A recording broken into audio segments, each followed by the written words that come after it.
This is a little video to show you some of the basic features of Minitab, which is the software program we're using in this course. So when you first open the program, you're going to see a window that looks like this. And Minitab basically starts off, you've got two windows. The top one here is the sessions window. And notice that when I put my cursor in this top window, then the bar here at the top turns a darker blue, which tells me this is the active window. When we get the program to do various things, some of the output we're going to see is going to get displayed here in the sessions window, and then you should be able to copy and paste that into, say, a Word document or something like that. Down below here is a worksheet, and when I put my cursor in here, notice again that the bar goes, excuse me, a darker blue. You can have multiple worksheets open. At the moment there is one worksheet open here and the sessions window. Minitab works differently than does Excel. Number one, anything we want to do with data, generally speaking, it has to be arranged in columns. And data of the same type are arranged in columns rather than rows.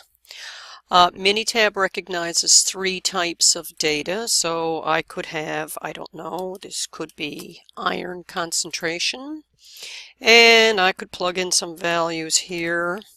And notice now I just plugged in 3.45, but if I plug in my next number, which might be, I don't know, 3.671, which has three places after the decimal, notice that the 3.45 now automatically gets a 0. Minitab will take any numerical data and display them all with the same number of decimal places.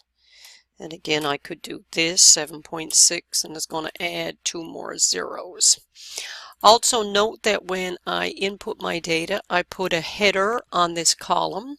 This is always a good idea, because if you don't, let's just say we ask Minitab to graph these data, and for argument's sake, let's say it's a histogram. What the program will do is generate the histogram, and then it will just say histogram of C1 if I don't put anything in this block. Whereas I've called this iron, and therefore if I generated a graph, it's going to tell me it's a histogram of iron, which certainly tells me and anybody else what these data might represent.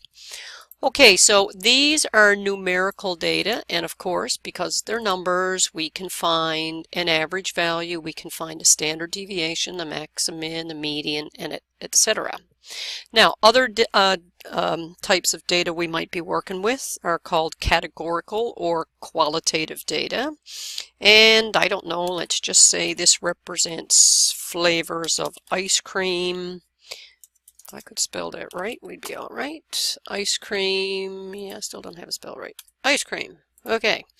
And I don't know, maybe my flavor of ice cream is vanilla. Now, as soon as I hit the return tab, Minitab has automatically now recognized these data as text, and I see up here it says C2-T. And there's limited things I'm going to be able to do with data like this. I might be able to count them, but I'm not going to be able to find an average value or a max or a min. There's another type of data which you might be working with, and that's called date data. So, I don't know, today's September 11th, as it turns out. And Minitab now has recognized these data as dates, and it has C3-D. So three types of data. Generally speaking, in this course, we're working with numerical data, or we're working with text or categorical data, as it's called. Okay, so our data of one type go in columns. That's generally the setup.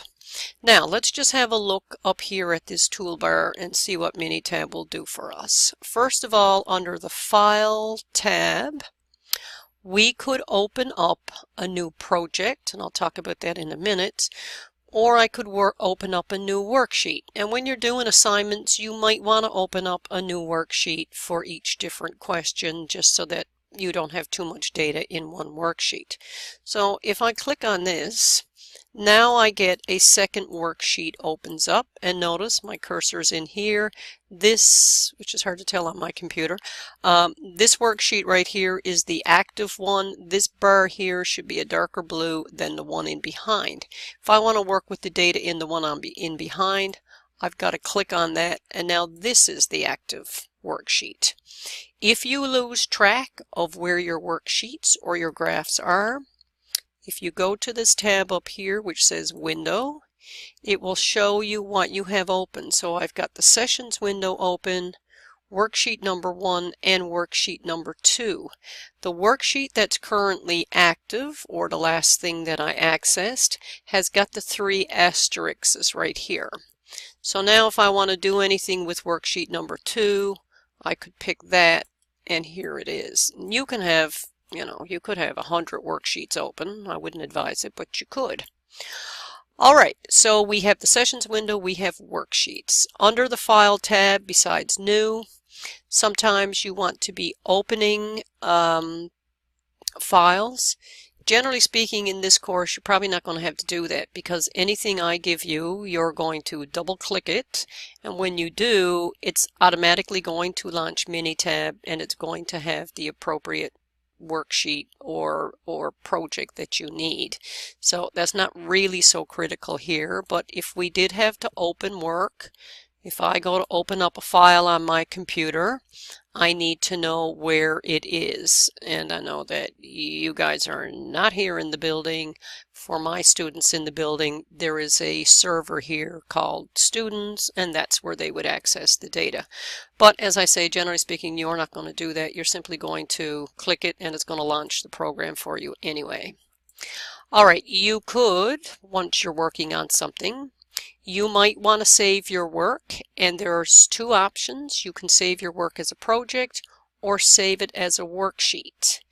Now let's look at the difference between these 2.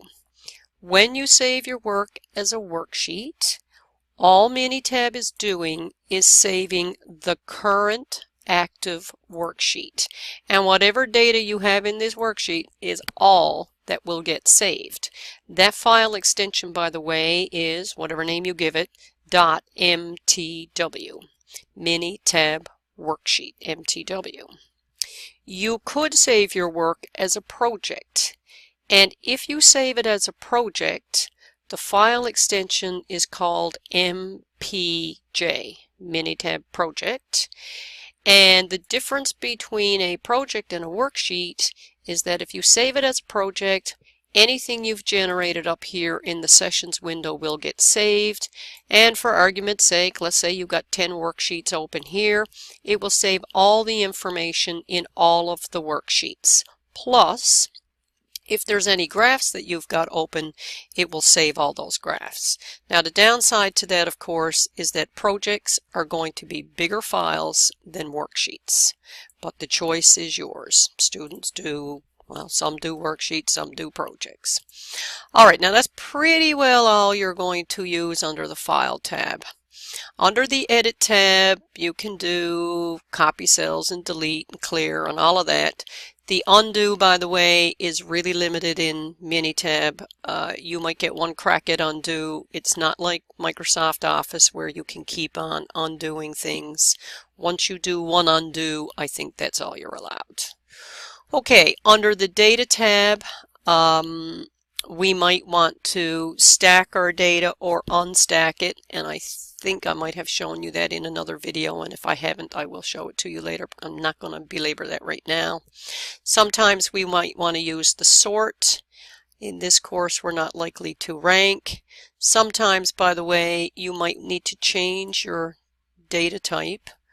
And this is not going to work for me here now because I don't have any data. But anyway, if this becomes an issue, I can generate a little video to show you what to do with this. Alright, so there's not a whole lot here under the Data tab that we are typically going to do in this course. Under the Calc tab, this calculator function is something that we will use, and one of the main uses of this is for taking logs of data, but that's already shown to you in a separate video, so again I'm not going to show you that one. Later on, we're going to look at generating random data, and later on we will also look at some of these probability distributions. The meat and potatoes of this program is under the Stat tab, and under the Basic Statistics tab, we will be using most of what is in this list, and these will come up in separate videos as the course goes on. Towards the end of the course, we'll use some of the options under regression, and we'll be using the first option, one-way analysis of variance, later on in the term. Some of the other things we're going to use kind of at the start of the term here, we're going to use the table feature, crosstab and chi-square, and that's pretty well it for this list. There are a number of graphs, and each of these graphs that we will be using in this course, there will be videos to show you how to do that. Under the Editor tab, there's not much you're going to do here. In the old days, by the way, if your cursor was here in the Sessions window, and mine is here, and I went to Editor, I could say Enable Commands, and now I could type in a command for Minitab right here. Fortunately, we're not going to do that in this course. Under the tools, there is a regular calculator right here that you could access. And what else have we got? It's pretty well it for what you might see here. And as I said, under the Windows tab, when you lose track of graphs and worksheets, you can find it down here in the list. And then there's a help, but for each one of our pull-down menus, there's help anyway. And there is an assistant, which I'm really not going to get into. So really, the bulk of what we're going to do in this course is going to involve the Stat tab, the Graph tab, a little bit under the Calc tab. There is a wonderful button right here, which will open whatever was the last dialog box you had open, and this one is a really good idea to have a look at. I think that's it for now. I may generate another video to show you how to do various graphs, although to be honest, I think I've already got most of them covered in subsequent videos.